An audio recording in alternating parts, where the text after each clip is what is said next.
ఎన్టీఆర్ మార్గ్ వద్ద నిమజ్జన కోలాహలాన్ని మా ప్రతినిధి మణికేశ్వర్ ప్రత్యక్ష ప్రసారం ద్వారా అందిస్తారు.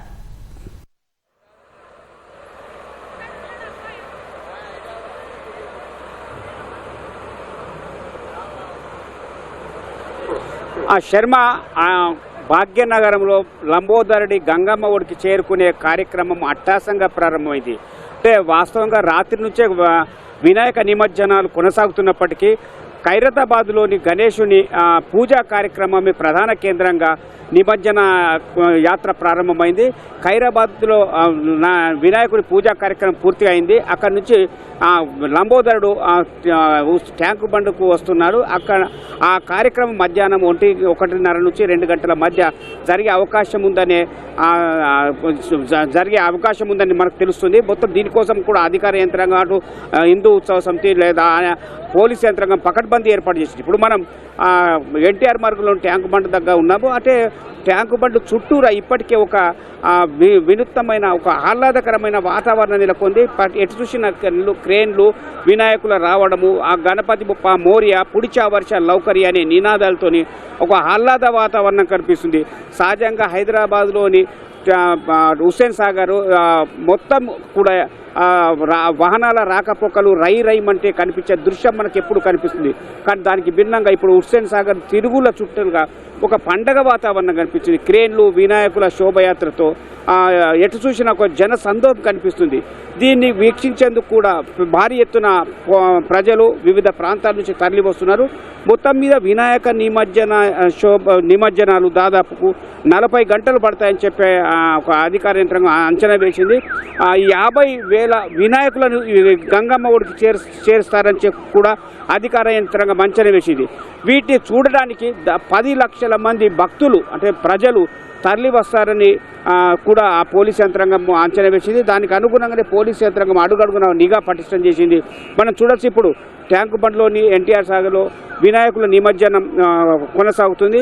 మొన్నటి వరకు లంబోదర్ని భక్తి ప్రవృత్తులతో వేడుకోలు పలికారు. ఇవాళ అదే కొంత వినమ్రమైన నమస్కారాలు చెప్తూ వీడుకోలు పలికే దృశ్యం మనకు కనిపిస్తుంది. 9-10 రోజుల పాటు విశేష సేవలు పూజలు అందుకున్న గణనాథుడు ఇవాళ ఆయనకు బాయ్ చెప్తూ కొంత వినమ్రత ఆవేదన పూర్తిగా వీడుకోలు పలికే దృశ్యం మనకు కనిపిస్తుంది. ఎటు చూసినా జనము భక్తులు సందోహం కనిపిస్తుంది. హైదరాబాద్ అనగానే ప్రధానమైన 2 ఘట్టాలకు ప్రాంతాలు, ఒకటి బోనాల పండుగ, మరొకటి వినాయక నవరాత్రి ఉత్సవాల నిర్వహణ. దానికి అనుగుణంగానే ఇప్పుడు బోనాల పండుగ మొన్న ముడిచింది. ఇప్పుడు తాజాగా వినాయక నవరాత్రుల వేడుకలను నిర్వహించడం కూడా అధికార యంత్రాంగంకి ఒక ఆనందమే కనిపిస్తుంది. ఇక నిర్వాహకులకే కాకుండా అధికార యంత్రాంగం కూడా ఆనందం కనిపిస్తుంది.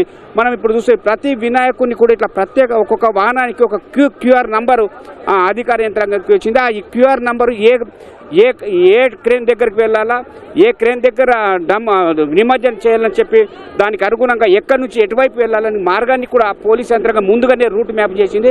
ఆ రూట్ మ్యాప్కి అనుగుణంగానే ఇప్పుడు ఒక్కొక్క క్యూఆర్కి సంబంధించిన వాహనాన్ని సంబంధించిన క్రేన్ దగ్గరికి పోలీస్ సహాయంతో వస్తున్నారు. ప్రతి వాహనానికి ఒక పోలీసు కూడా కేటాయించింది అధికార యంత్రం. దానికి అనుగుణంగానే ఇప్పుడు ఎలాంటి అసౌకర్యం లేకుండా ఎలాంటి ఇబ్బంది రాకుండా యంత్రాంగం చేసింది. ప్రతి లేనట్లయితే ఈ క్యూఆర్ నంబర్ కానీ ఒక పోలీస్ కానీ ఒక మార్గం లేకుంటే ఉంటే ట్రాఫిక్ అంతరాయం ఏర్పడుతుందనే ఆలోచనతో ముందస్తు ఏర్పాటు చేసింది.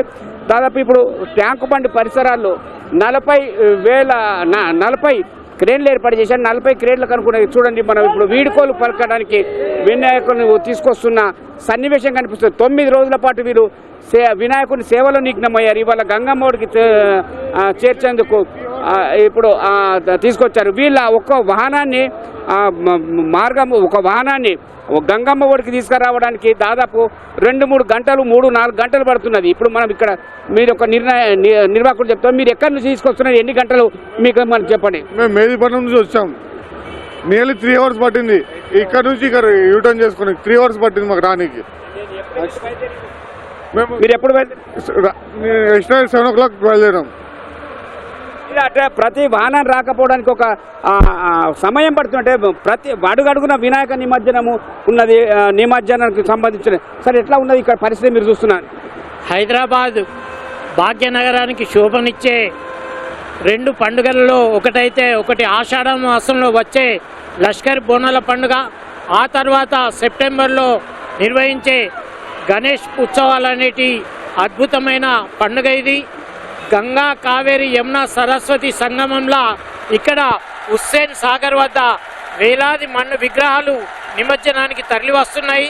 1954లో అప్పటి బాల గంగాధర్ తిలక్ స్ఫూర్తితో సింగిరి శంకరయ్య ముదిరాజ్ ఇక్కడ ఖైరతాబాద్ గణేశుని ప్రతిష్ఠించాడు. మరి అది 70 సంవత్సరాల నుండి అప్రతహాసంగా కొనసాగుతుంది. ఖైరతాబాద్ తర్వాత బాలాపూర్ గణేష్ మండల్ కూడా మరొకటి ఇక్కడ శోభనిచ్చేది. ఎందుకంటే ప్రతి ఏటా లక్షలాది రూపాయలతో అక్కడ లడ్డు వేలం వేయడం అనేది జరుగుతుంది. ఇదొక అద్భుతమైన ఘట్టం ఇక్కడ ఆవిష్కారం అవుతుంది.